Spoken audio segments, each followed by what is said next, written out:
You are listening to the Tricorder Transmissions Special Episode 6. And now, here are Craig and Jeff.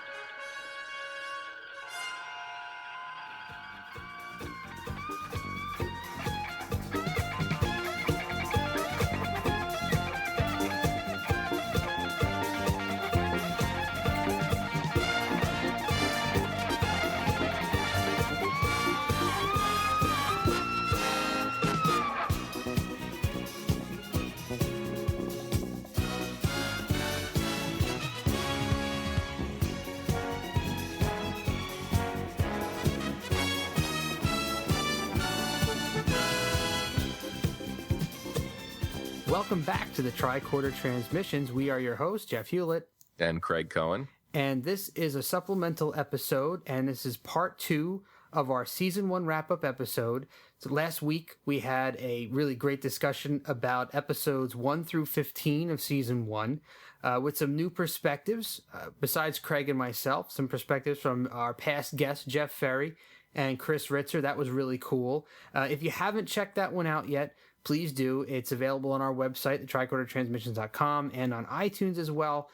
And make sure you check that out before you listen to this episode so you get the full spectrum of Season 1. And speaking of past guests and Chris Ritzer, Chris is back in the studio with us again. How's it going, Chris? Hey, what's up, guys? All right, good to have you back again. And so today, we're going to finish talking through Season 1 of Star Trek: The Original Series, along with some listener comments and some listener feedback we've gotten since last week. We received some stuff through email and Facebook, so we're going to include some of that. So what better way to kick off this discussion than with some great listener comments? So we've gotten a lot of really great feedback on our show over the past months that we've been doing this, but I thought I would mention one of my absolute favorite comments that we've gotten so far. And that was from a listener by the name of Matt, and he posted this on our Facebook page. And this was a comment that I know really hit home for me, and I think it hit home for Craig too. And Chris, I don't know if you've heard this yet, but this guy said that our podcast was quality stuff. As a fan of the original series, it's great to hear a podcast that isn't being done by a Next Generation fan who looks back on the original series like it's an awkward cousin of the family. So I thought that was really great. I hadn't thought about that before, that podcasts that may be out there, and I must confess I haven't listened to all of the Star Trek podcasts that are around, but it stands to reason that, podcasting is still a relatively new medium. So, people who are doing it may be Next Generation fans who are, looking back on the original series kind of as a joke or kind of as a hokey thing. But, we're taking a perspective as what I think are true original series fans. So we're approaching this from I guess from a different angle than other podcasts. So, Craig, when you saw that comment, what did you think?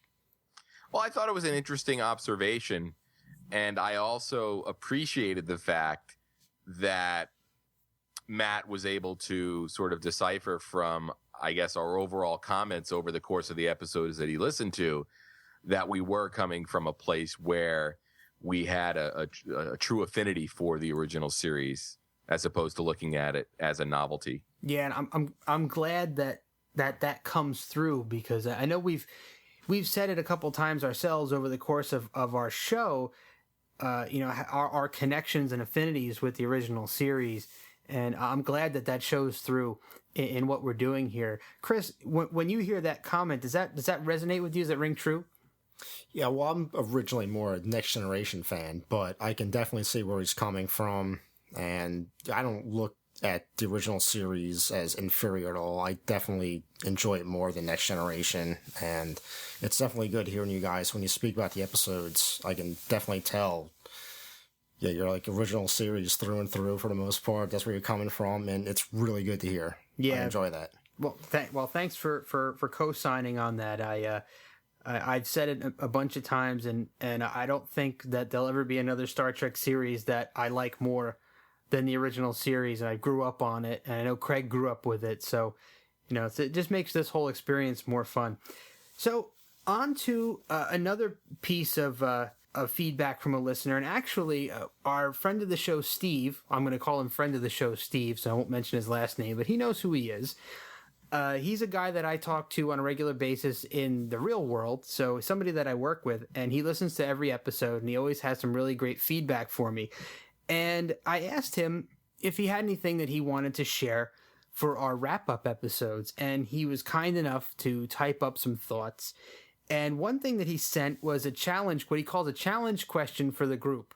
Ooh. Yeah, and when I saw this, my eyebrows went up, and I said, this is a really good two-part question. So this is for all three of us. The question is, when do you think the cast and crew hit their stride, as in operating on full throttle, or as we say, fully baked characters?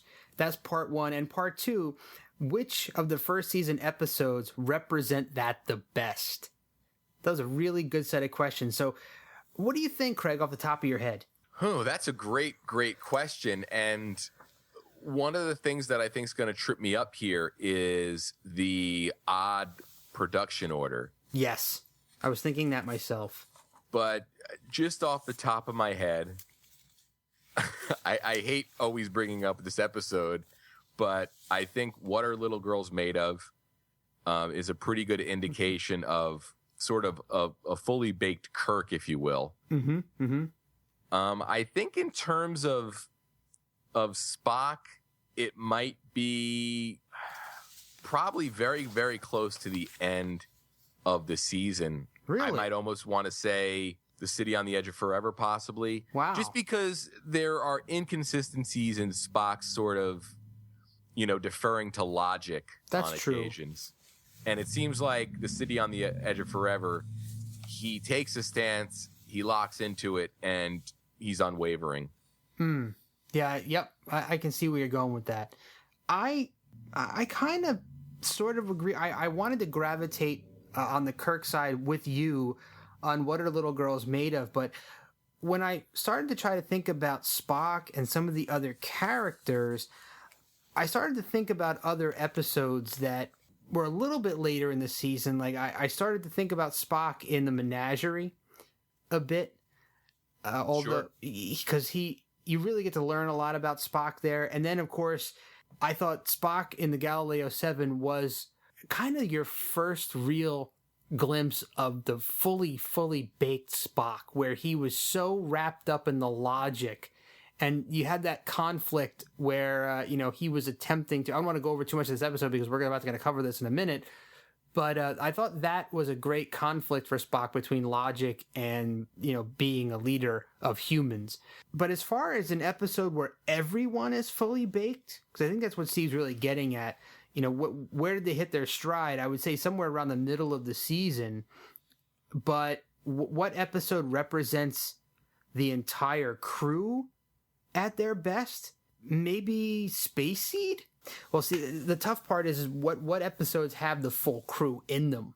Yeah, I was also sort of keying in, looking at the season at The Devil in the Dark as well. Yeah, me too. I was going to go there next.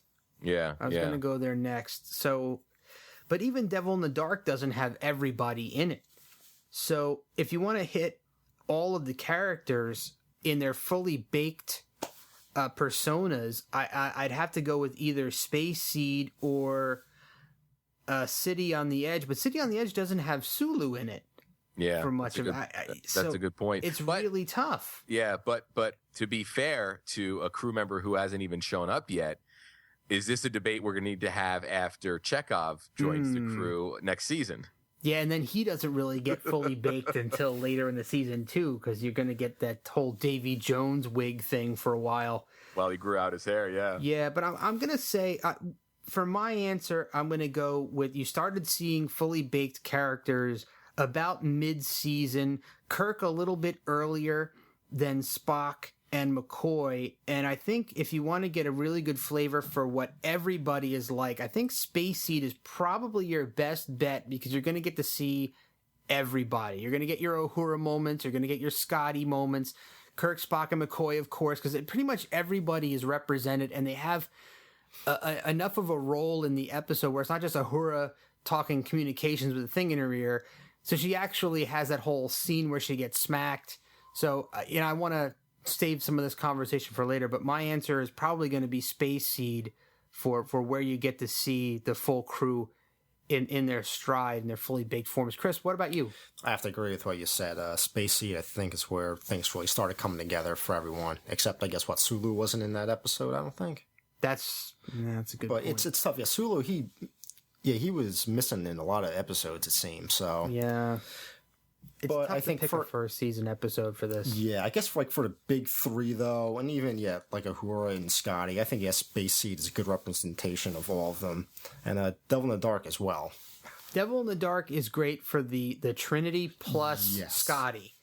So you've got your McCoy finally coming with his I'm a doctor, not a blank thing. So you have his whole saving the Horta, and Kirk and Spock's relationship is really prevalent, and we're going to cover that later. So hopefully, I'm sure I'll hear about this tomorrow. So I'm going to see Steve, friend of the show, tomorrow.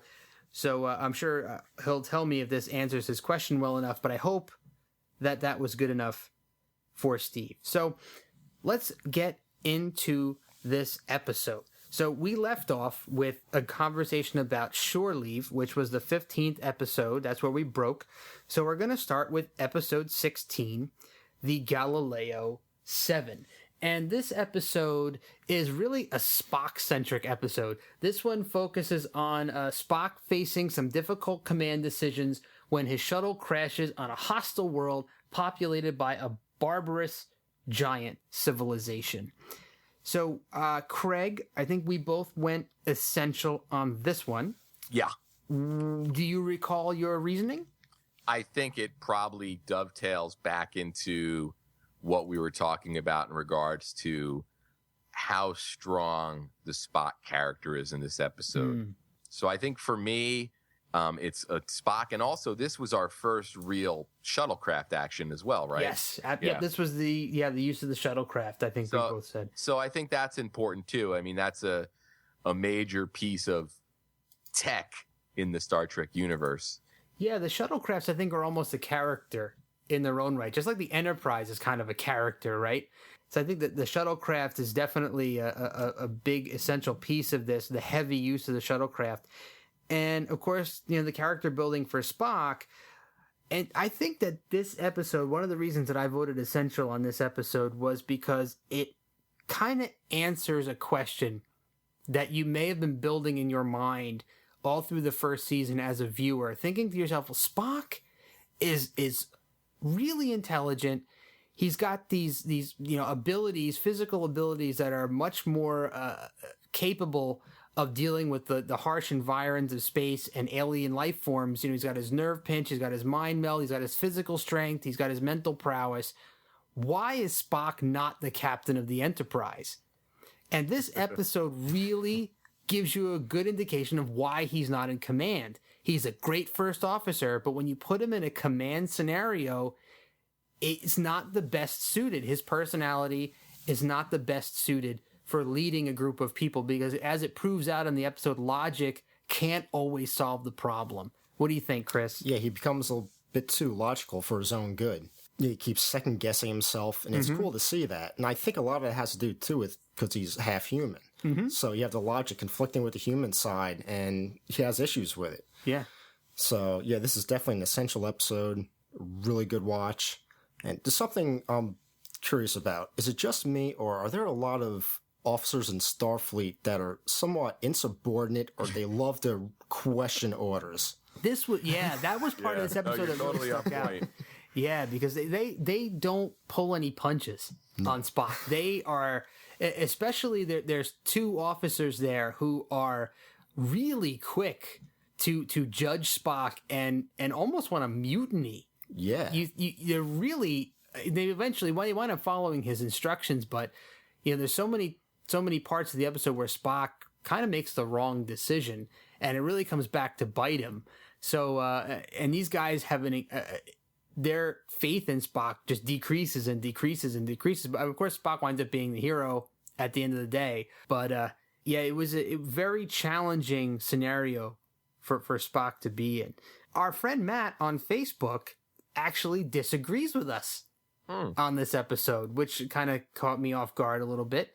He said it's a decent show, but not essential for him. So that's interesting. So the three of us agree, but he's a TOS fan and he disagrees with us. So hopefully we can get a little more information from him about why. There weren't a lot of reasons in there about why, but maybe he'll listen to this and he'll chime in on Facebook as to what his reasoning was. So on to episode 17, The Squire of Gothos, Mr. Craig Cohen. The Enterprise crew become playthings in the hands of Trelane, a powerful being who is using his human visitors as toys. And that is the write-up from the TV Guide entry, January 7th, 1967. Very cool. And why don't you continue on? We both went non-essential on this. This was one of the few episodes we went double non-essential on. So let us know what your thoughts were. Well, it's funny because this was one of those episodes that I enjoyed, but still voted non-essential on it. And my logic might be slightly different than yours in that we'd seen a character like Trelane before, this sort of, a very powerful, godlike character. Mm-hmm. And in the confines of the season, it was kind of redundant in its message. So I had voted Charlie X essential. So I didn't really need another episode to sort of point out how Kirk interacts with somebody like that. And I guess our double essential of the Corbomite maneuver could also sort of cover how Kirk deals with a seemingly all-powerful being. But that's really the thought process I went through to get there. There's just no character, there's no character moments there that we don't see in other episodes. So as entertaining as it was, it's just at the end of the day, it's not essential. Yeah, I agree. Chris, how do you feel? I agree with everything Craig said. At this point, I think it's just a bit too much with, I guess, the Q sort of characters. It's handled better in Charlie X, I think. And I think the overall story, I just don't get sucked into it. And yeah, it's a bit redundant. Yeah, I agree.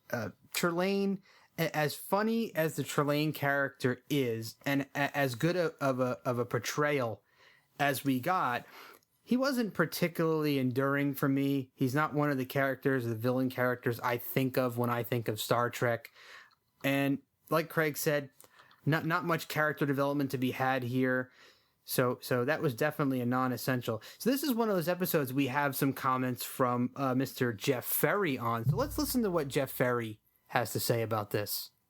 So the Squire Gothos, while it is most definitely not an essential episode, it is an essential episode just to show what Star Trek could have been.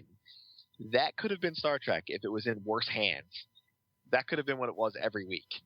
Like the real... Nobody's firing on all cylinders. It's really goofy. Like, that's bad Star Trek right there. And you get a couple of them each season, and there was a couple this season. But like, other shows, other sci-fi shows, that's every episode of it. And you'll get a couple every year, because you'll see them on like the Sci-Fi Channel, and you'll get excited, and they'll come on, and that's what you see. It's poor use of the cast, poor use of a script. It's just bad beginning to end. Like, if I was making a new Star Trek series, I'd have someone watch that and be like, this is how you don't handle this. And then I'd have them watching another episode where there's a, almost the same situation. You see that situation all the time of like a super intelligent, super whatever person. And show them one where it's done right. Like, show them a Q episode. And then show them this. And you're like, this is wrong. Don't ever do this. It's just like it's not Spock's brain bad, but it's pretty bad. All right, and we also have another special treat. We have some comments from Matt on Facebook too to follow up Jeff Ferry and our comments, and he actually says this episode's essential. Yeah, he really loves this one. So once again, I hope Matt is listening to this episode and he would be willing to flesh out some of these things for us and kind of counterpoint what we're saying here. So that would be really cool. So on to one of our absolute favorite episodes of this season. That's episode 18, and that is Arena. And in this episode, Captain Kirk famously battles the Gorn, who with the help of his crew annihilated a Federation outpost. So Kirk is kind of out for revenge in this one. And this is a phenomenal episode. And we had an extended discussion with Jeff Ferry about this. That's on our website, tricordertransmissions.com. You can check that out there. If you haven't listened to that extended discussion, it was a phenomenal talk. And we went double essential on this, and it's pretty obvious as to why. You know, the Gorn, iconic Star Trek villain, and I have mentioned the Gorn in almost every episode since Arena, I think. I've been poked for that one a couple of times for being the big Gorn evangelist. So pretty obvious as to why I went essential on this. So Craig, can you take us through your thoughts? Well, first of all, this is one of those cocktail party episodes. Oh, you and the cocktail parties. I was actually going to say that. Yeah, I mean, so right off the bat, it gets huge points for that. Got an iconic alien race that, although we don't ever see them again, it's a visual that somebody would see and know as the Gorn, even if they don't know its name. And then also we've got sort of an exploration of Kirk's ability to logically put things together. Mm-hmm. You know, we see him build the weapon. And I don't really remember a lot of moments before this where we got to see Kirk with his sleeves rolled up, mm-hmm. really figuring things out. You know, we've seen a lot of how he excels at being a captain, but you know, this was Kirk without any of the gimmicks, if you will. Mm-hmm. So I think it's really a good representation of another side of Kirk. So that's really all the stuff I factored in, and it's a heck of an enjoyable watch. Oh, big time. I love how Kirk is forced to use his brain to solve the problem when his brawn doesn't work. You know, we've seen Kirk quickly resort to fisticuffs many times in the series and actually win the day based on beating somebody up. But in this one, he tries to fight the Gorn off, and there's just no way he's going to make that happen. So he's got to resort to some other way of making it work. So, Chris Ritzer, you were not part of our extended episode. Jeff Ferry was. So, we haven't really gotten your thoughts on Arena as a whole. So this is your moment in the sun. Give us your thoughts on Arena. I love this episode. It's probably one of my 5 favorite episodes. A great classic villain. I love the plastic suit he's wearing. Kirk, you're using his brains to win out against them. That's good to see. It's a blast. It's so much fun to watch this episode. It's great.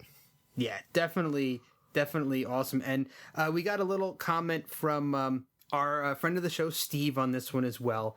And he said that it's a nice adaptation of a favorite Frederick Brown short story, Action Kirk, and his favorite Spock line, which is a line that I singled out in the show myself, where Spock is watching Captain Kirk putting together the cannon or the gun, if you will, and Spock is sitting in the captain's chair. He's like, yes, he has reasoned it out. I love that line, and I've said it many times myself. So very cool Spock moment. So I have a very special treat for the two of you. Ooh, at cool. this point. We like treats. This is the first time. I mean, we've had actors from the Star Trek universe on our show before, but this is the first time we've had input from an actual Star Trek character. Ooh. The Gorn captain himself, thanks to the power of social media and the internet, the actual Gorn captain himself has submitted a question to us humble human beings via excellent. Twitter. This is amazing. So the Gorn captain wants to know, is my taking a dive still worth it? Do humans today still appreciate the lesson, and are you more merciful or less than in 1966? So was the Gorn captain's taking a dive still worth it? Craig Cohen. That's kind of a loaded question because it makes us have to believe that the Gorn willingly jobbed out, if you will, to use a pro wrestling term. At the end of the day, the right guy won. All right, fair enough. Not to take anything away from the Gorn captain. I have his picture autographed on the wall in my house, so I have lots of love for him. But if the Gorn wins there, we don't get 2 more seasons of Star Trek. Right, the Enterprise is vaporized. That's the end of the show. So I mean, the Gorn could theoretically have ended Star Trek. I mean, what other character in the history of the original series had that opportunity? I mean, a real opportunity to just kill Kirk and end the entire ship full of people. So pretty cool. So do humans today appreciate the lesson, and are you more or less merciful, Chris? There's a lot of revisionist history going on with this guy. Oh, Chris is challenging the Gorn captain, and Chris does not have a Twitter account, so the Gorn captain can't have his words with Chris, so you're pretty much untouchable in this one. What do you think about that, Chris? It's a tough question. Chris is not a merciful guy. I'll tell you that off the top of my head. Yeah, without a doubt, no. He was beaten fair and square, and I think he just needs to admit defeat and move on. Oh, Gorn captain, I know you're going to listen to this too, so I'm gonna come out and say that I think I, as a human being, I appreciate the lesson, and I appreciate you taking a dive to Captain Kirk on this one, because I think the Gorn was smart. I think that he knew that if he took a dive, that Kirk wouldn't kill him, and the Metrons would spare the Gorn crew. I think he was being proactive. I think he was taking one for the team, because he clearly could have taken Kirk out a couple times in the episode. I mean, clearly could have taken him out. So kudos to you, Gorn captain, for being the bigger man here. And I've been your evangelist for many episodes, and I will continue to be your evangelist through the rest of this season. So your taking a dive was definitely worth it. And I will stand up for the human race right now and say that I am more merciful now, thanks to your lesson.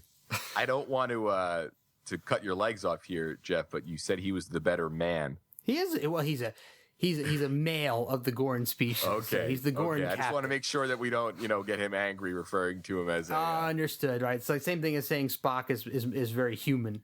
Yep. So we got to go with the right terminology here. Thank you for correcting me. So on to episode 19. Tomorrow is yesterday. So Craig Cohen, do you have a synopsis for us? Yeah, I have a very quick one. The Enterprise is hurled back in time to the year 1969, where the U.S. Air Force cites it as a UFO.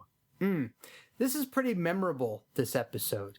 And we both wound up going essential on this one. And I know that I had a tough time making up my mind whether or not this was an essential episode.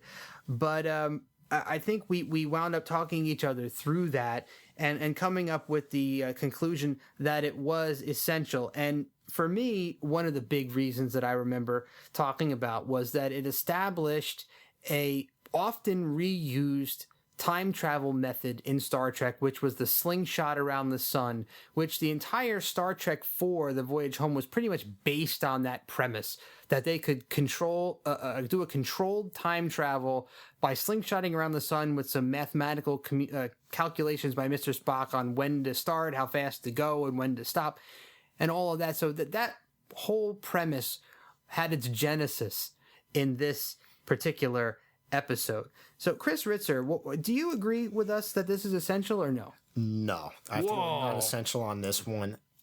I understand, it sets up the whole slingshot around the sun, time travel way, but to me, it's just not enough. The episode itself, up to that point, it doesn't hold my interest. It's just a bit too much time travel, I think, in the first season for me. There's a lot of time travel in the first season. It's way too much. I think it's used way too often, and this episode, out of all of them, I think doesn't handle it. It doesn't handle it as well. Craig Cohen, your thoughts? I think the time travel element, both in the way that they achieve it and how they handle it in terms of following the idea that if you modify something in the past or the future, it's going to affect the timeline in general. By going to the future, he wouldn't be able to have kids, so that therefore affects the past because his kid ends up doing some kind of big space-related discovery, if I remember correct. Yep. So, and that is sort of a time travel theme that trickles down into the City on the Edge of Forever. So I guess you could kind of argue about that since it's covered in that episode. But like you said, there's a whole movie based around this premise of slingshotting around the sun to time travel.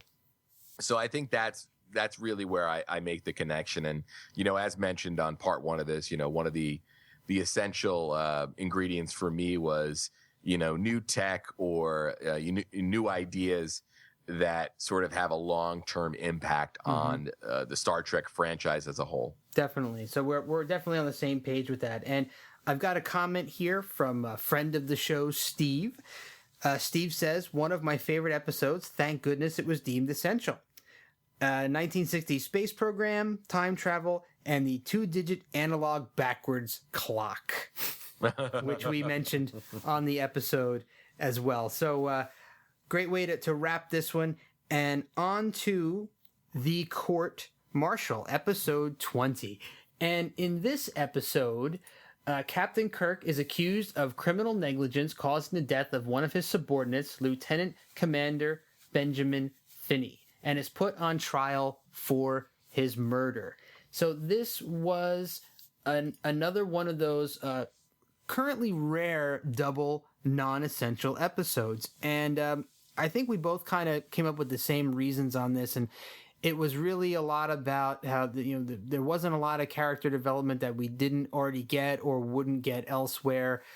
Not that it was a bad episode, because kind of like Kirk versus the computer, really. And I always really liked the twist ending on this one. I always loved that the guy was actually really still alive, and it was just a ruse all along to try to get Kirk to lose his command. But then again, I don't know what we discussed that we didn't know what this guy's end game was, because as soon as somebody found that he was alive, Kirk would have been restored back to whatever rank, and this guy would have been thrown in jail and court-martialed himself. So kind of a strange, good twist, but a strange twist if you kind of think about the future implications of what this guy did. Craig Cohen, do you have anything else to add to that? Yeah, by not considering this episode essential, we don't have to follow the idea that on Kirk's little control panel there, he has 3 buttons, one for, red alert, one for torpedoes, and one to jettison pod. I know how much we love the jettison pod button. And, I have been dying to have one installed on my office chair here so I could jettison whoever is in my cubicle when I want them to leave. It's jettison. But Chris Ritzer, any thoughts on Court Martial? Non-essential for me as well. Right. Pretty much for the same reasons you guys stated. It doesn't do much for me. Well, you know what? No point in continuing this discussion. Let's move on to episode 21, Return of the Archons. Mr. Craig Cohen. Yes, I have a write-up from the February 4th, 1967 TV guide here. Kirk's search for survivors of a long-missing starship leads the captain to a society where visitors are treated like infection, which must be absorbed or destroyed. Mm-hmm. And it brings us a memorable villain by the name of Landru. And he was given a bit of a retcon backstory in the comic series, as well as appearing again in a Trek novel. So we went double essential on this. A couple of good reasons for that. So there's a new tech appearance here of the wide beam phaser, right? So they can take out, multiple or crowd of people with a phaser blast that kind of spreads out in like a triangular pattern, right? Some great Kirk and Spock character moments, and Sulu gets a stinger of his very own. So he's got the whole lead-in part of this episode. So that was a really great bit of time we got to spend with Mr. Sulu, because, he usually doesn't really get off the bridge that often. So to see him actually in a landing party scenario where he's kind of in charge, and I think it was kind of a cool thing. Craig, what do you thought? What do you think? Yeah, I think you pretty much nailed everything. And also just watching Kirk drive a computer insane is pretty awesome. Yeah, definitely. Chris, anything to add? Yeah, I like this episode. I definitely think it's essential. I dig when McCoy gets brainwashed That's a good scene. Yeah. I like the the group orgies are humorous. Oh yeah, where everyone is going crazy. The festival in the street Yes. there, where everybody's screaming and yelling and smashing things and breaking stuff apart. So that was it. Was a shame that that they had that whole scene with the festival, but they never really did anything else with it in the episode. You saw it, and you saw the aftermath of it with the daughter. But it kind of just vaporized after that. You never heard anything else about it. It didn't play into the rest of the episode at all.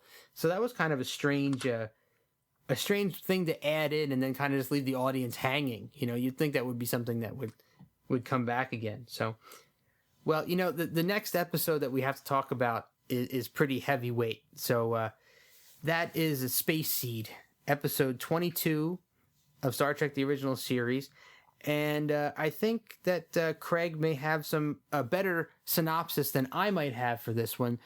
Do you have an interesting TV guide one, Craig, for this? Ricardo Montalban guest stars as the survivor of a tyrannical super race in Space Seed, a drama in which Captain Kirk, William Shatner, and his crew are unwitting accomplices to an attempt to seize world power on NBC television network Colorcast of Star Trek. All right, the Colorcast. Yes. So a lot of great essential things about this episode. And one thing that makes this episode extremely essential was the extended version we did was the first appearance of Chris Ritzer on the Tricorder transmissions. Remember that, Chris? Remember a long time ago when you first made your appearance and your great knowledge and help by getting some of those retcons explained from Enterprise and Deep Space Nine. So that was very cool. If anybody listening to this has not listened to our Space Seed extended discussion with Chris, definitely go back and listen to that as soon as possible because it was really, really excellent. So of course, this is a double essential episode. I don't think anybody would ever question that it wouldn't be. And Khan is an enduring villain who comes back in Star Trek II, arguably the best Star Trek movie that has ever been made, and may never have a better one made than The Wrath of Khan. And I don't think many people will argue that point. So you've got a lot of great character moments. You've got a lot of great moments with the crew in this one. As we said a little bit earlier in the episode, you've got amazing Uhura moments. You've got some great Scotty moments, McCoy moments, Spock and Kirk moments. It's a great, great episode all around, and Khan is just one of the most iconic villains in all of Star Trek. So, Craig, you have anything to add to that? Yeah, I thought you were more of a Star Trek 5 guy. Hey, I do love Star Trek 5. I love Star Trek 5. Don't do this to me now.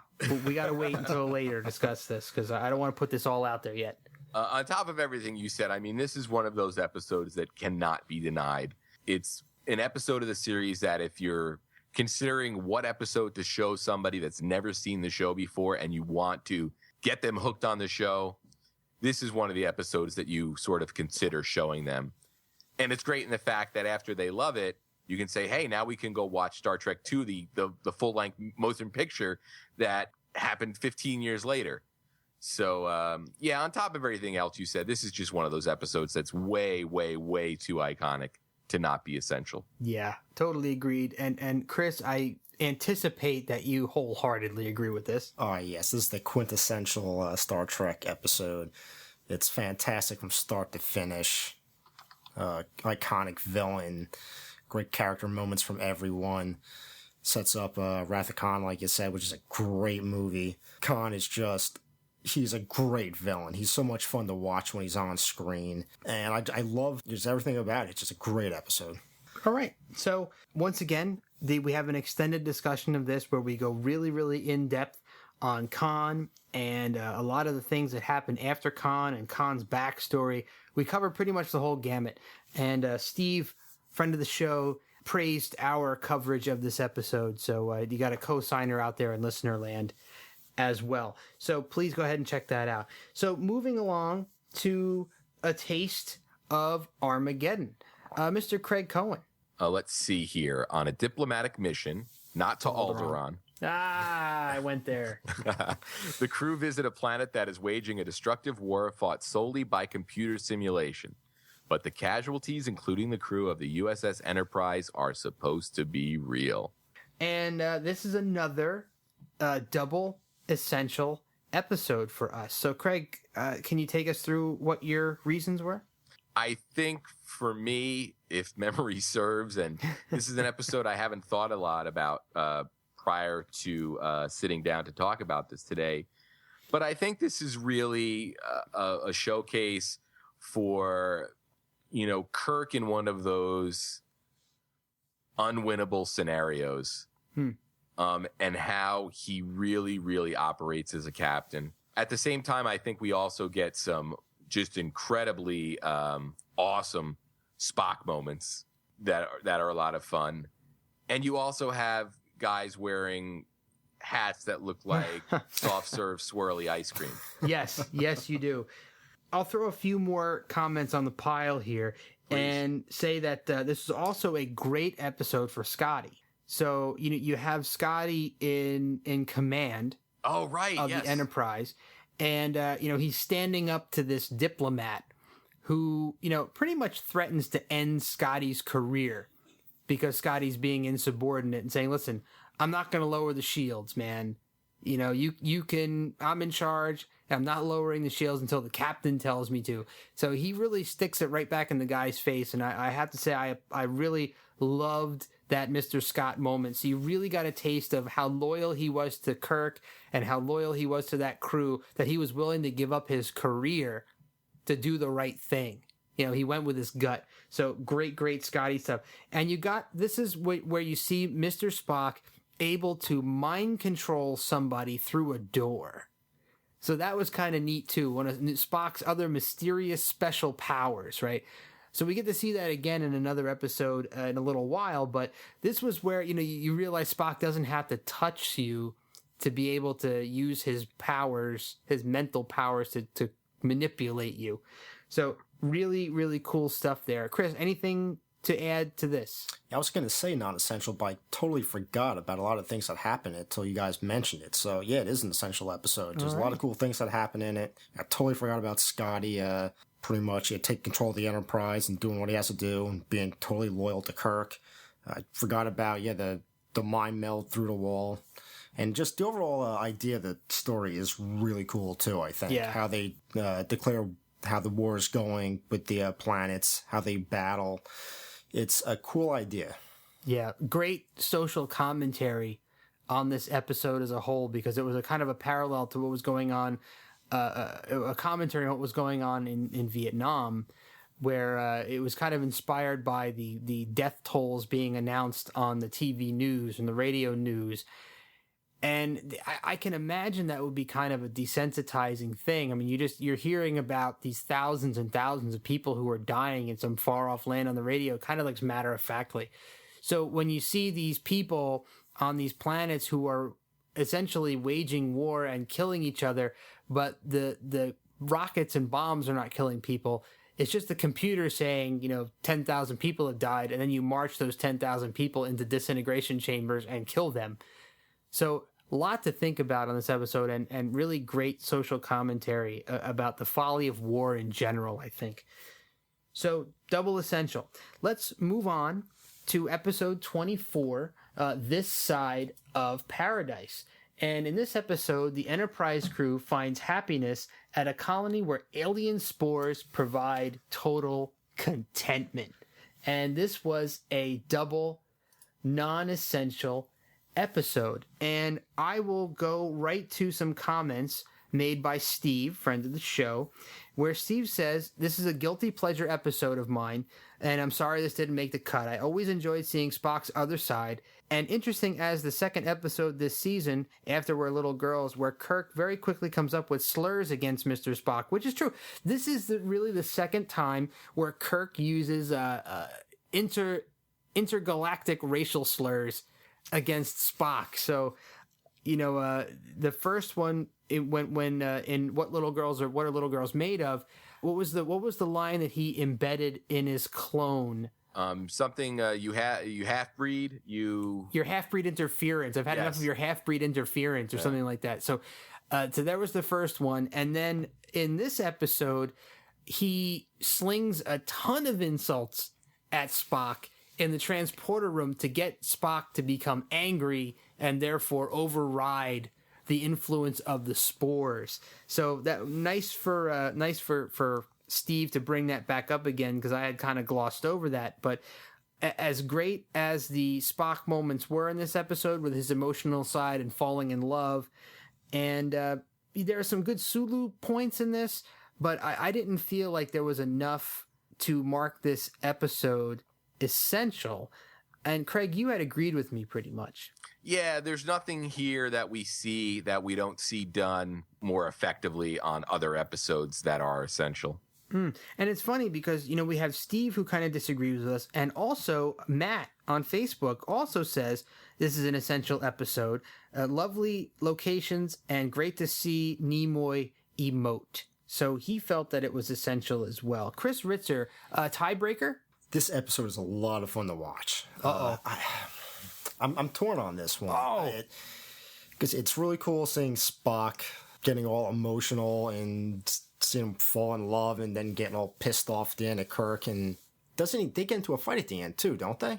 Yeah, there's a fight in the transporter room. Yeah, you have to see Spock's fighting style, which is very Frankensteinish, if I remember correctly. And it's a really fun episode. I don't know if it's necessarily essential, but it's one I wouldn't skip though when I'm watching. All right, interesting. So the tie is, I guess, semi-broken here, but Chris kind of went a little bit halfway on this. So I guess we're still non-essential. So Craig and I go non-essential. Chris is halfway there, and we got 2 essential votes from listeners. So still non-essential. Moving forward to episode 25, The Devil in the Dark, my personal favorite Star Trek The Original Series episode. A lot of other episodes that are fantastic, and I know this is not everybody's favorite episode, but it happens to be mine. In this episode, I think I'll defer to Craig on this one. Do you have a good synopsis for us? Yeah. The Enterprise arrives at Janus 6, where an unknown monster is destroying machinery and killing the miners, threatening the entire mining operation. Yeah, the unknown monster, of course, turns out to be the very iconic Horta. Which we all know and love. And it's one of the very few non-humanoid villains turned good guys in Star Trek. A lot of great essential stuff in this episode. You got incredible Kirk and Spock moments throughout. You see the logical Mr. Spock almost break down when he thinks Kirk is about to die. He thinks the Horta's got Kirk in that little room there, and he's running as fast as he can, and he's kind of starting to lose it a little bit, thinking that Kirk is going to die. And I think that was a fantastic moment. That, and when he does the mind meld with the Horta, so you find out that the mind meld works on non-humanoids as well. So that's pretty cool.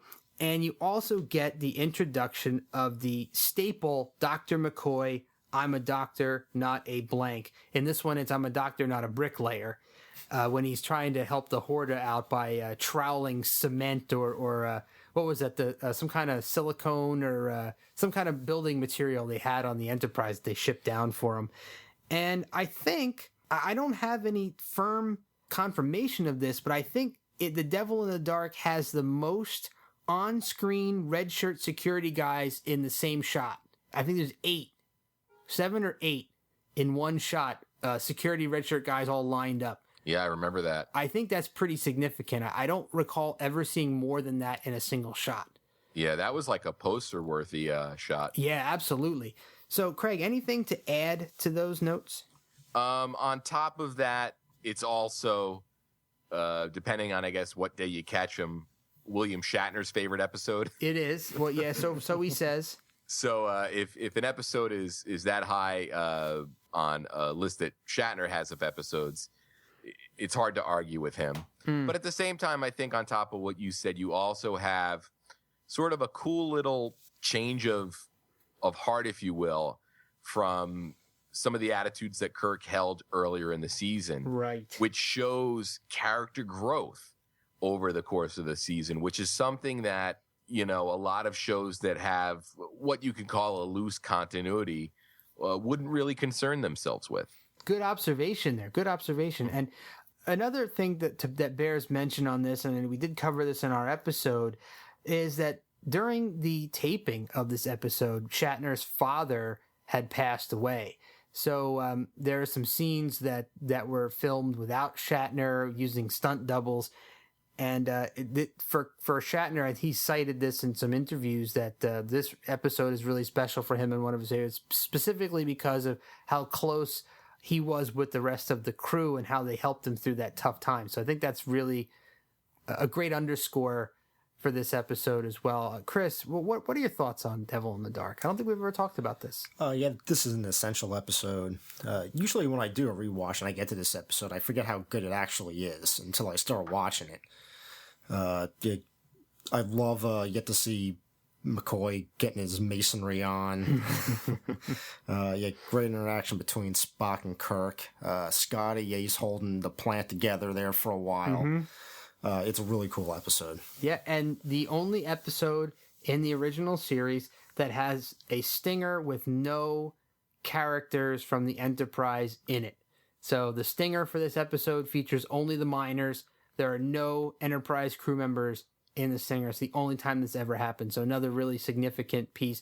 Not necessarily something that makes it essential, but it's a really cool footnote. So moving on to episode 26, which is the Errand of Mercy and the first appearance of the Klingons. So Kirk and Spock try to protect the planet Organia from the Klingons, but the natives don't want the Federation's help. Chris Ritzer, as a Klingon aficionado, what's your opinion on the Errand of Mercy? The episode itself is decent, but of course you have the introduction of the Klingons, which is huge. It's definitely an essential episode, and I love Commander Kor. He is an awesome Klingon, I think.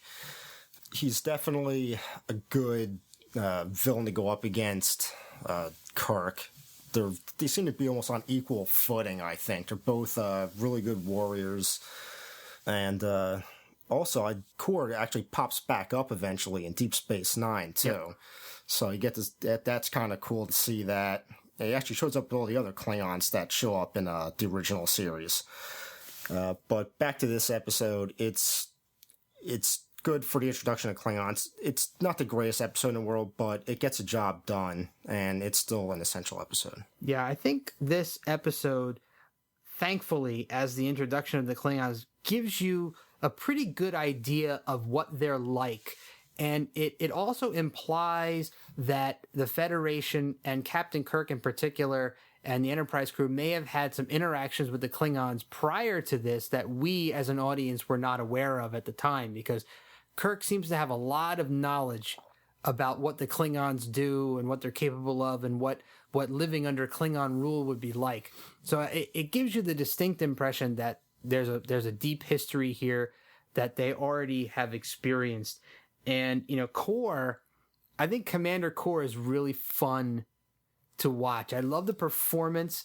So, you in the first bit of this episode, you see Kirk and Spock pretending that they're not Federation officers, and you see Kirk just biting his tongue. Like Kirk just wants to take a swing at Kor, and Kor's just poking at him, and you think, when is Kirk finally going to break and just try to slug this guy, and the guards are going to come in and kill him? But really great tension, I think, in those scenes. So you see a lot of really good Kirk moments and him trying to maintain his self-control, but you also see some really great Kor moments, and you see what a Klingon commander is like.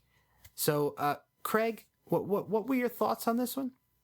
Yeah, I think you and Chris, hit a lot of the points that I would. Not only do you have the introduction of the Klingons, but you also get a very, very clear idea of what their race is sort of about. Of course, it's going to sort of be cooked a little longer, a couple more ingredients added to the stew, but the stew itself is there in this episode. Mm-hmm. You see the aggressive nature of the Klingons. You clearly see that they are bad dudes. So I think anybody, who's going to be sitting down to watch this series, they really need to see the Klingons at their earliest regardless of needing an explanation or not needing an explanation in some cases. Like, personally, I don't need an explanation of why their heads are different. Yeah. But, I think, you put all that aside, and it's the introduction of an alien race that is very, very important, possibly, outside of the major, aliens in the cast, Vulcans or whatnot.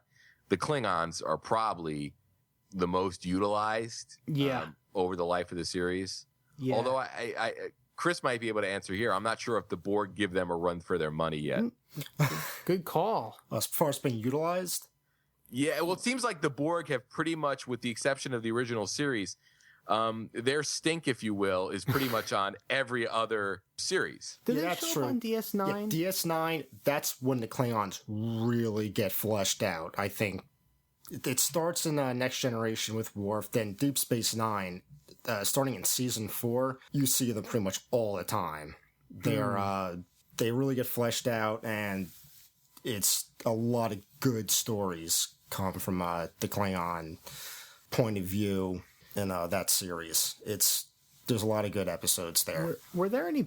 Forgive my ignorance here, and this is a good thing that Chris is here. I literally just started watching DS9 finally, but I'm only about 8 or 9 episodes into the first season. But are there any Borg episodes of DS9? Fortunately, no. So they skipped DS9. So you've got the Klingons are definitely the most sort of utilized. Yeah, probably. But so. I think Voyager really beat the Borg to death. They used a lot of Borg in Voyager. Well, they had one on their crew. Yeah, well, there's a Klingon on their crew too. Yes. Yeah. Or is she half Klingon? She's half Klingon. Yeah, she's half Klingon. Yeah, she's half Klingon. So, all right. So it is my great, great pleasure to allow Craig Cohen to give us the introduction to episode 27, The Alternative Factor. All right, and I think I will let the January 12th, 1967 NBC press release do our talking. Robert Brown guest stars in a dual role in The Alternative Factor, a drama involving two strange men from an uncharted planet who threaten destruction of the universe on NBC Television Network's Colorcast of Star Trek, Thursday, February 2nd. And Colorcast is probably the best part about this episode, right? So this could very well be the worst Star Trek The Original Series episode. I mean, I've seen that said many times, and we may agree on that. I'm not sure. It's tough to say, but if I had to say which episodes of the original series I least wanted to watch, this would probably top that list. Craig, do you agree with that? I am going to hold my judgment until we get to the end of the series, just because there's some season 3 stuff that I haven't seen in a very long time. Oh, well. But up until this point, of all the episodes we watched so far, I think this probably does take the cake. You know what?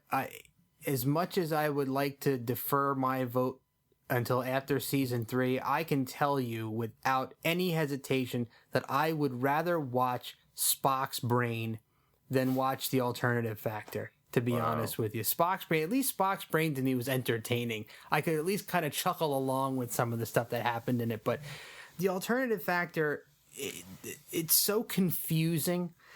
Because of the way they had to chop up the script, because they took so many pieces out of it and they just threw in pretty much nonsense. You got Lazarus stumbling around. You got these weird-looking falling off of cliffs. Weird-looking facial hair, weird special effects. The weird facial hair with the spirit gum stuck on his face and the Band-Aid thing, and it was just so bizarre. And I don't know, Jeff. All the stuff you're saying there almost makes this seem like the worst, best Star Trek episode. You want to change our votes to essential? No. But I'm saying, if I'm a listener listening to this episode now, I'm like, hey, that sounds like an episode I want to check out. Well, I would say that if you're not under the influence of any hallucinogenics, it may not be a great episode for you to watch. I think this might be a good episode if you're into those kind of recreational things, or have a couple of drinks and sit down and watch this, because it's a very, very tough watch. And I'll tell you, the day that we discussed this episode, I watched it in the morning, and then we watched it again together in the late afternoon. And let me tell you, that was a tough day for me. Chris Ritzer, what is your opinion of the alternative factor? That sums it up pretty well. Yeah, other than the guy falling off the cliffs, there's really nothing good happening in this episode. At least like Spock's brain. That episode is so bad that it's good. This is just so bad that it's horrible. It's just not pass. And our friend Matt on Facebook even says, the only stinker of the season. So pretty definitive there.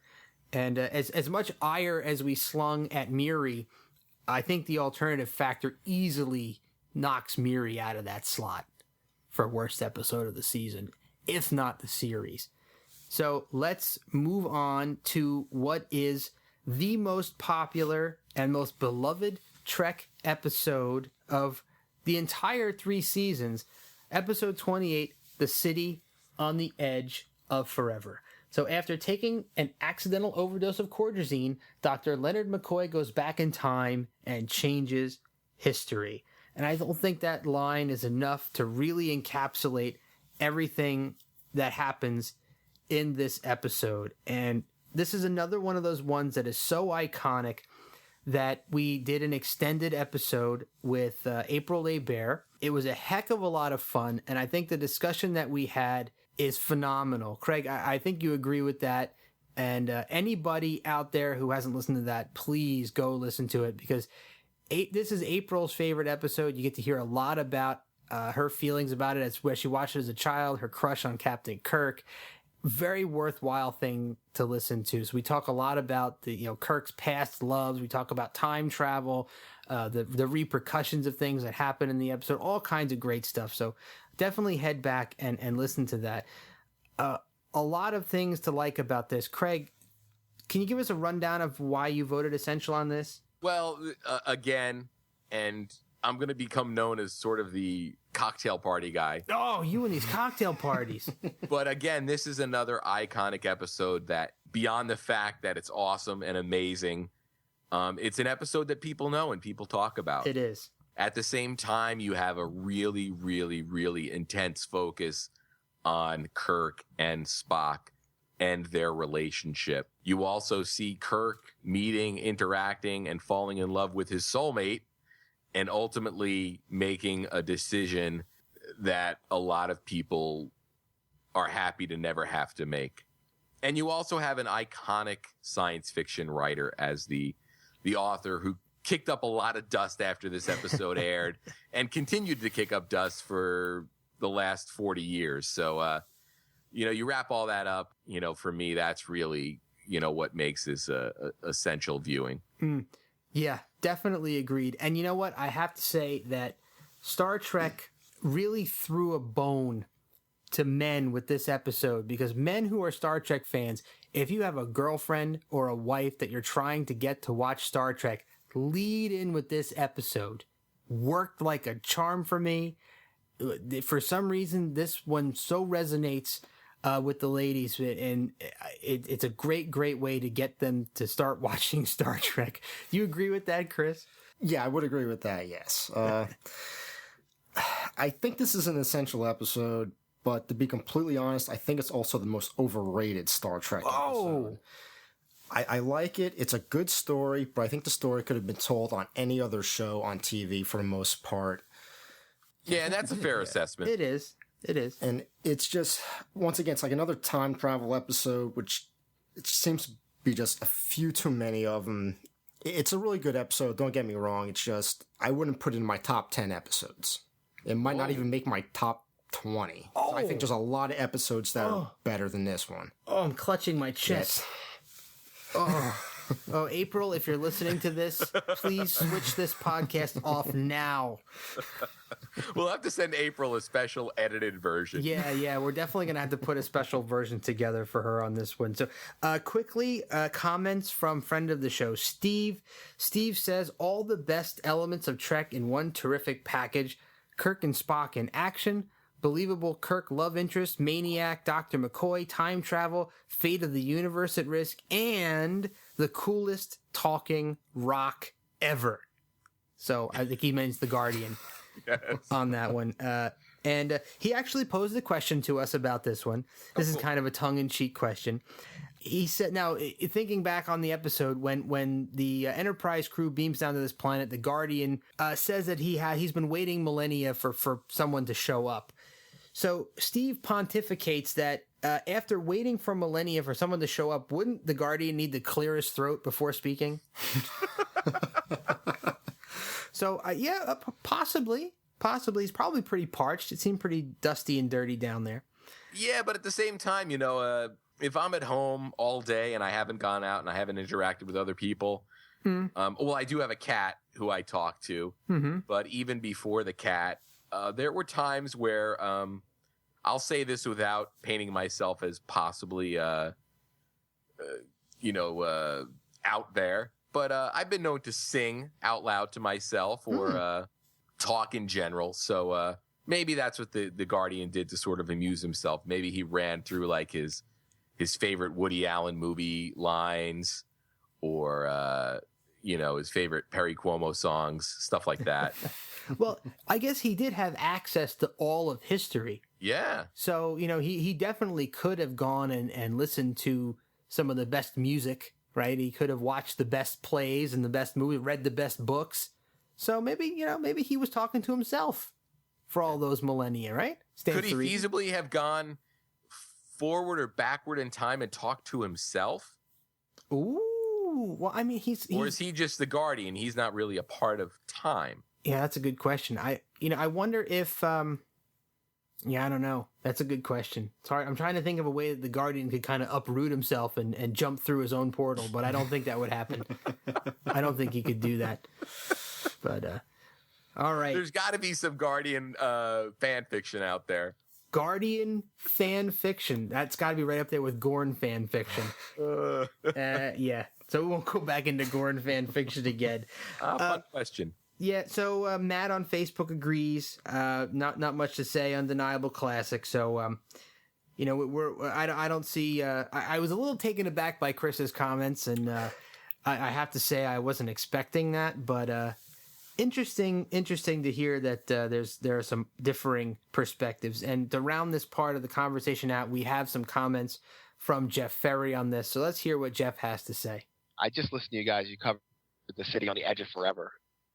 And I'm going to go ahead and go with everyone on Earth who has picked this as one of their favorite episodes.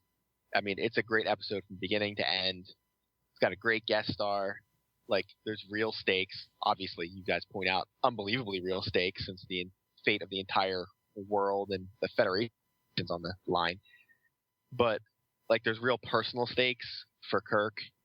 Like it's a TV show in 1966-67 where he has to let a woman die.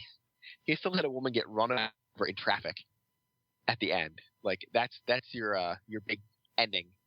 Like that's a downer ending.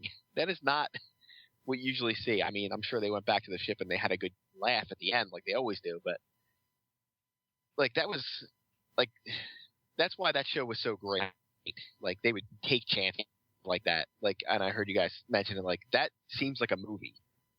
That's like a 45-minute long movie when I watch it. Like it's so good, it's almost too good for Star Trek of the time. Like it's hard to believe they didn't have a budget. All right, I think that sums it up pretty well. And I think we're going to go ahead and move ahead to the final episode in the original series, Season 1, Operation Annihilate. I just can't do it as well as Craig does. Sorry about that, Craig. It does have that exclamation point, so that is the appropriate way to pronounce it. All right. So why don't you go ahead and give us a synopsis? Mm-hmm. And interestingly enough, in the March 22nd, 1967 NBC press release, it is not does not have an exclamation point. Whoa. And it reads, the USS Enterprise attempts to stem an epidemic of mass insanity that has already destroyed several planet colonies in Operation Annihilate on the NBC television network Star Trek. It doesn't say anything about omelets flying. That really surprises me.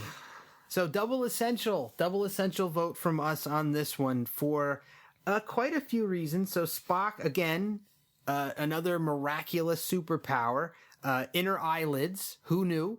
They do come back again in other episodes, so it's not just a one-off.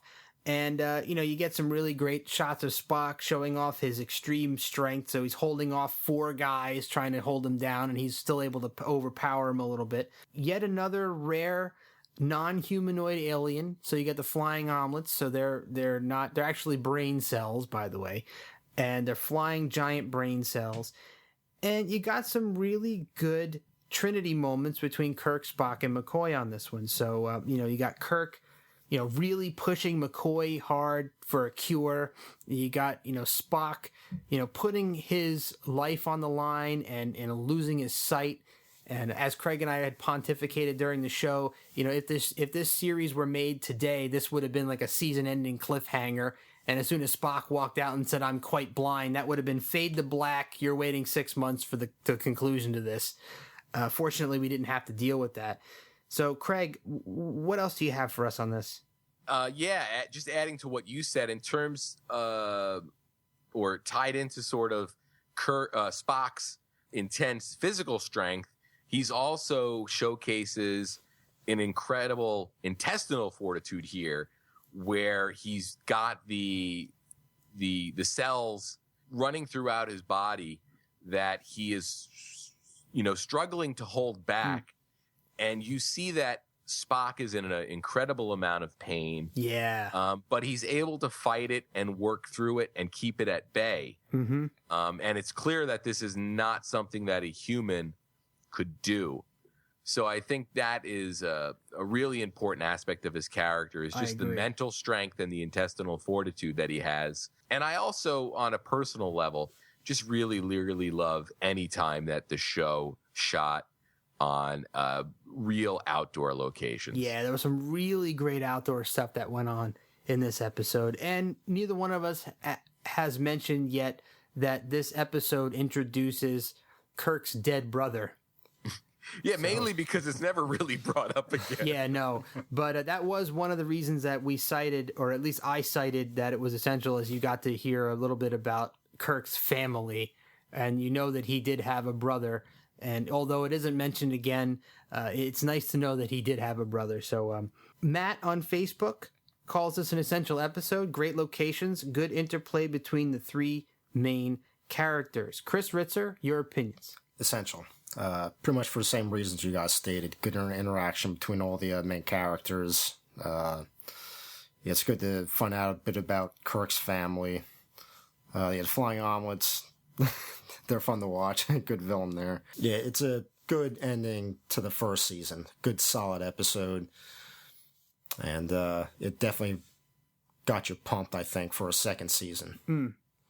Yeah, it felt like a good way to wrap up the season. And this is obviously the end of our rundown. So our season 1 wrap-ups, part 1 and 2, we've now covered, once again, episodes 1 through 29 of Star Trek The Original Series. We also mentioned that we had some supplemental log episodes. So we had the Arena extended discussion, we had the Space Seed extended discussion, and we had the City on the Edge of Forever extended discussion. But the one thing we have not mentioned again in our season 1 wrap-up is something that was pretty significant for us, and that was our interview with April A. Bear and Vernon Wilmer. We've talked about this before, but this was a great episode for us, and Craig and I were very happy and proud to have done this.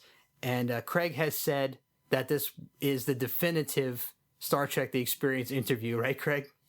Sure. Yeah, I mean, I know that April and Vernon have talked to lots of different people over the years. They even appeared in Star Trek Magazine recently, but I don't know of any other broadcast outlet that devoted an entire hour to talking to the two of them together.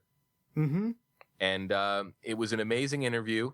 It was very special for me because the experience sort of meant a lot to me. Mm-hmm.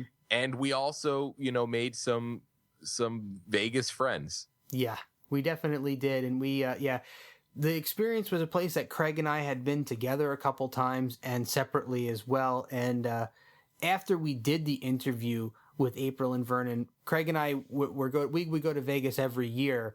And we've been there so many times. I can't even remember. I don't even remember the count of how many times we've been there together. Do you have any idea? Is it 4 or 5 times now, at least? Yeah, I think it's 5. It's funny. The last I think when we did the City on the Edge of Forever episode with April, prior to recording, we had worked it out. So okay, I think it was 5. Yeah. So we went on our yearly trip to Vegas after doing that episode, and we wound up meeting up with Vernon and April out in Las Vegas and hung out with them for a night and had a hell of a lot of fun.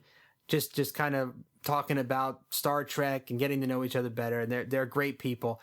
And it's great that we made some friends out of this. And we're going to be seeing them again for the Star Trek convention in Vegas again this coming summer. So we're looking forward to that. So we are done with our season 1 wrap up. And I think it's a good time to close out this episode with any final thoughts that we might have on Star Trek, the original series, season 1. Chris Ritzer, since you're our special guest today, you can go first. Okay, out of all the Star Trek series, this is the first season of the original series. I think is the most strong out of all of them. It's very solid from start to finish. Only a couple stinkers in there. You get a good feel for all the characters, especially by the end of the first season. It's really solid all the way through. Good wrap. Craig, your final thoughts? A lot of times when people point to significant portions of an artist or a television series, sort of life, a lot of people tend to focus on the early stuff that they did. Musicians, people will focus on their first couple of albums. TV shows, they'll focus on the first seasons. So in just from that perspective, Star Trek season 1 is important because it sort of indicated where everything else after it was going to go. It also contains arguably 2 of the most popular episodes of Star Trek in Arena and the City on the Edge of Forever. So that adds a lot of weight to it as well. And overall, this was, really the start of the 40 plus year journey of the Star Trek franchise. So it was a lot of fun and very exciting to sit down and watch all these episodes with you. And I'm very, very much looking forward to getting started with season 2. Yeah, me too. So season 2 coverage starts next week with Amok Time, which is episode 30. So I guess that just leaves me in my final comments. And I think I'm going to forego adding anything to what the two of you said, because I think you guys both encapsulated it pretty well. But I saved a very special thing for last. And Craig Cohen, I want you to hold on to the arms of your chair. Uh-oh. I have a very special announcement. Oh, no. After last week's episode aired, I was cornered in a discussion with a listener, friend of the show, Steve, afterwards about the much debated Shore Leave episode. And Steve backed me into a pretty tough corner. Go, Steve. I have to say, I've pretty vehemently defended Operation Annihilate as being an essential episode. Specifically, one of the reasons was because of Kirk's dead brother. And Steve asked me a pretty hard question. He says, if you can consider Kirk's dead brother essential, why isn't Finnegan and the Academy essential? Yes. And I said, wow, that's a really tough question. And I was struggling to find a really good defendable position on that. And I kind of can't. So it's with a heavy heart that I must say that I'm going to have to change my vote on Shore Leave. Yes. Boo. I can't say Kirk's brother is essential and discount Finnegan and the Academy talk, because it was kind of the introduction of the concept of things that happened at Starfleet Academy, right? I mean, we hear more about the Academy later on, but this was, I guess it's a significant part of Kirk's Academy days. You know, I swore up and down I wasn't going to change my vote, but I got backed in the corner, and I don't want to change my vote on Operation Annihilate, so I'm going to have to change my vote on Shore Leave. All right, and let's lock that up. All right. It is locked. I will change that on the website officially on Sunday when I post this episode. So by the time everybody hears this, that vote will no longer be read in my column, and shore leave will be essential. As much as Chris Ritzer hates to hear that. Well, Jeff, I really appreciate the fact that you were able to objectively look at the facts presented and change your vote. I'm sure it took a lot of guts to come forward and admit that you were possibly wrong. Mm-hmm. And I admire that. And unfortunately, I don't have any episodes that I want to change my vote on. But that's quite all right. I commend you for not holding firm in the face of insurmountable odds. Nice. Yeah, it's definitely tough to eat some crow on this one. And I was very trepidatious, but I decided a couple days ago after talking to Steve, and that argument was just too tough I didn't want to have to change my vote on Operation Annihilate. So, you have to be man enough to own up to it. And, I swore up and down that I wouldn't change my vote, but, sometimes you just have to take one on the chin. Yeah. And a big thank you to Steve for sort of delivering the knockout punch. Oh. And also for everybody else that has sort of put pressure on or trumped up the essential nature of shore leave. All right. This is a victory for all of us. All right, stop rubbing it in now. All right, so we are going to wrap this episode up. Thanks again to Chris Ritzer for being here with us. It was great to have you as always, Chris, and you'll be returning again? Yes. Great. Thanks to Mr. Jeff Ferry for his comments, and thank you to Matt, our Facebook friend, for his comments, and thank you to Steve for making me look like a moron. No, but thank you to Steve for his comments. Thanks for taking the time to write up the stuff you wrote up. And we're going to see you people again next week with our Season 2 coverage, beginning with Amok Time, Episode 30. Thanks again for listening, everybody. And don't forget, check us out on Facebook /The Tricorder Transmissions, thetricordertransmissions.com, or on Twitter at TTT_pod. See you guys next week.